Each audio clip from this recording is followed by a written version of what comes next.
ایک اور خبر شامل کرتے ہیں سیالکوٹ سے تھانہ صدر ڈسکا کے علاقہ منڈیکی میں نامعلوم افراد کی فائرنگ سے 2 افراد جاں بحق جبکہ ایک شدید زخمی ہوا، جسے فوری طور پر سول اسپتال ڈسکا منتقل کر دیا گیا۔ اس پر مزید تفصیلات جانتے ہیں بیورو چیف سیالکوٹ تنویر احمد سے۔ جی تنویر، کیا تفصیلات ہیں؟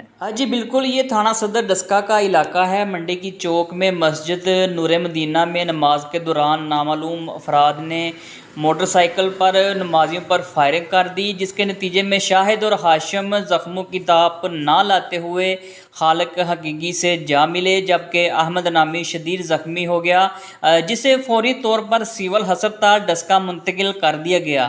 واقعے کی اطلاع ملنے پر D P O Sialkot Muhammad Hassan Iqbal سمیت D S P Daska, S H O Saddar Daska, S H O city Daska police کی بھاری نفری کے ہمراہ موقع پر پہنچ چکے نامعلوم ملزمان کی تلاش میں گرفتاری اور ناکہ بندی شروع کر دی گئی ہے۔